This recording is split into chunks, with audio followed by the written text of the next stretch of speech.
प्यारे विद्यार्थियों, sacred hearts की हिंदी कक्षा में आप सभी का स्वागत है।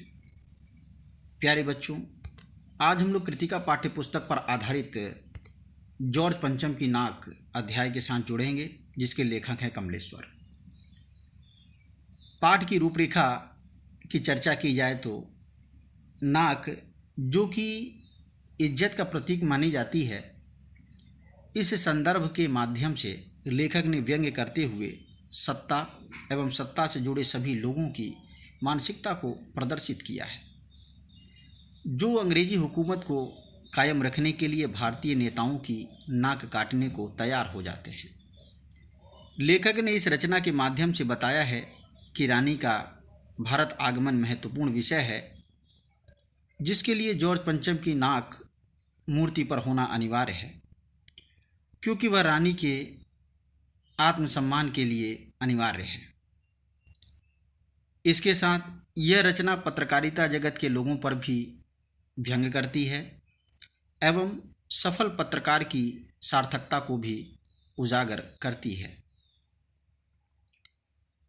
इसमें सरकारी तंत्र का लोगों द्वारा रानी के सम्मान में की गई तैयारियों का वर्णन किया गया है। तो आइए अध्याय को संक्षेप में समझने का प्रयास करते हैं। रानी एलिजाबेथ द्वितीय का भारत आगमन। इंग्लैंड की रानी एलिजाबेथ द्वितीय अपने पति के साथ हिंदुस्तान आने वाली थी, जिसकी चर्चा अखबारों में हो रही थी। उनका सेक्रेटरी और जासूस उनसे पहले इस महाद्वीप का तूफानी दौरा करने वाले थे। इंग्लैंड के अखबारों की कतरनें हिंदुस्तानी अखबारों में हर दूसरे दिन चिपकी नजर आती थीं, जिनमें रानी एलिजाबेथ एवं उनसे जुड़े लोगों के समाचार छपते। इस प्रकार की खबरों से भारत की राजधानी में तहलका मचा हुआ था, जिसके बावर्ची पहले महायुद्ध में जान हथेली पर लेकर लड़ चुके हैं, उसकी शान शौकत के क्या कहने।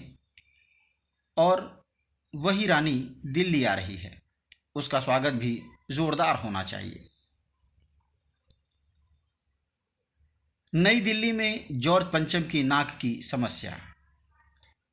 नई दिल्ली में एक बड़ी मुश्किल जो सामने आ रही थी, वह थी जॉर्ज पंचम की नाक। किसी समय इस नाक के लिए बड़े तहलके मचे थे।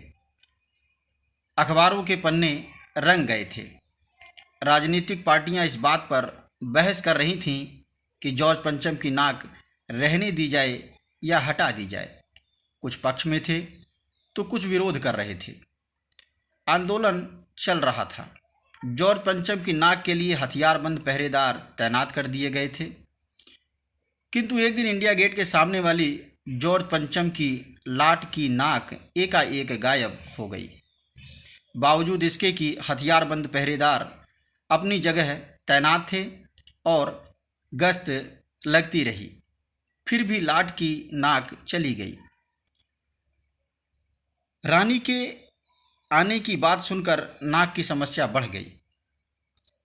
देश के शुभचिंतकों की एक बैठक हुई, जिसमें हर व्यक्ति इस बात पर सहमत था कि अगर यह नाक नहीं रही तो हमारी भी नाक नहीं रह जाएगी।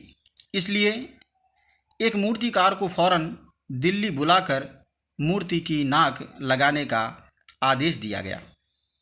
मूर्तिकार ने जवाब दिया कि नाक तो लग जाएगी, किंतु मुझे इस लाट के निर्माण का समय और जिस स्थान से यह पत्थर लाया गया उसका पता चलना चाहिए। एक क्लर्क को इसकी पूरी छानबीन करने का काम सौंपा गया। क्लर्क ने बताया कि फाइलों में कुछ भी नहीं है। एक विशेष कमेटी का गठन, नाक लगाने के लिए एक कमेटी बनाई गई और उसे काम सौंपा गया कि किसी भी कीमत पर नाक लगनी चाहिए। मूर्तिकार को फिर बुलाया गया। उसने कहा कि पत्थर की किस्म का पता नहीं चला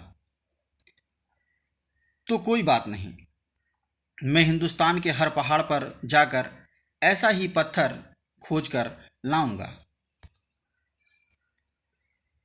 मूर्तिकार द्वारा किए जाने वाले प्रयास। मूर्तिकार ने हिंदुस्तान के पहाड़ी प्रदेशों और पत्थरों की खानों के दौरे किए, किंतु असफल रहा।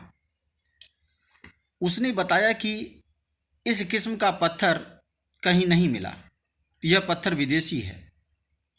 सभापति ने कहा कि विदेशों की सारी चीज़ें हम अपना चुके हैं, दिल दिमाग, तौर तरीके और रहन सहन। जब हिंदुस्तान में बाल डांस तक मिल जाता है तो पत्थर क्यों नहीं मिल सकता। मूर्तिकार ने इसका हल निकालते हुए कहा कि यदि यह बात अखबार वालों तक न पहुँचे तो मैं बताना चाहूँगा कि हमारे देश में अपने नेताओं की मूर्तियाँ भी हैं। यदि आप लोग ठीक समझें तो जिस मूर्ति की नाक इस लाट पर ठीक बैठे उसे लगा दिया जाए। सभी को लगा कि समस्या का असली हल मिल गया। मूर्तिकार फिर देश दौरे पर निकल पड़ा। उसने पूरे भारत का भ्रमण करके दादा भाई नौरोजी, गोखले, तिलक, शिवाजी, गांधी जी, सरदार पटेल, गुरुदेव रविंद्रनाथ, सुभाष चंद्र बोस, राजा राम मोहन राय, चंद्रशेखर आज़ाद, मोतीलाल नेहरू, मदन मोहन मालवीय, लाला लाजपत राय, भगत सिंह आदि की लाटों को देखा, किंतु वे सब उससे बड़ी थीं। मूर्तिकार ने बिहार सेक्रेटेरिएट के सामने सन 42 में शहीद होने वाले बच्चों की मूर्तियों की नाक भी देखी, किंतु वे भी उससे बड़ी थी। मूर्ति पर जीवित व्यक्ति की नाक लगाने का विचार। राजधानी में रानी के लिए सब तैयारियां पूरी हो गई थीं। जॉर्ज पंचम की लाट को मल कर नहलाया गया था, रोगन लगाया गया था, किंतु नाक नहीं थी।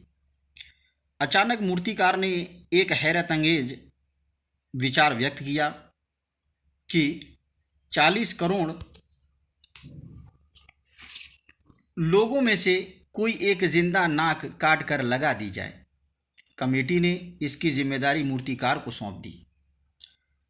अखबारों में सिर्फ इतना छपा कि नाक का मसला हल हो गया है।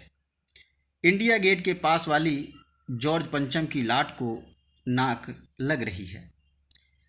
नाक लगने से पहले फिर हथियारबंद पहरेदारों की तैनाती हुई।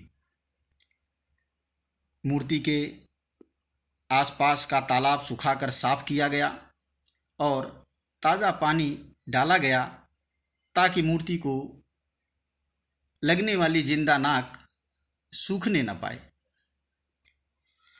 इस बात की खबर जनता को नहीं थी। यह सब तैयारियां भीतर भीतर चल रही थीं। रानी के आने का दिन नज़दीक आता जा रहा था। आखिर एक दिन जॉर्ज पंचम की नाक लग गई। समाचार पत्रों की भूमिका।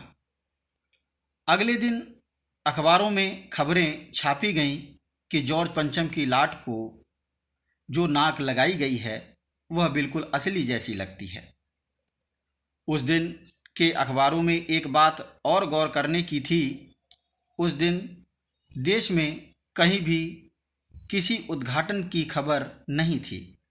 किसी ने कोई फीता नहीं काटा, कोई सार्वजनिक सभा नहीं हुई थी, किसी का अभिनंदन नहीं हुआ था, कोई मानपत्र भेंट नहीं किया गया था, किसी हवाई अड्डे या स्टेशन पर स्वागत समारोह नहीं हुआ था, किसी का चित्र भी नहीं छपा था। धन्यवाद।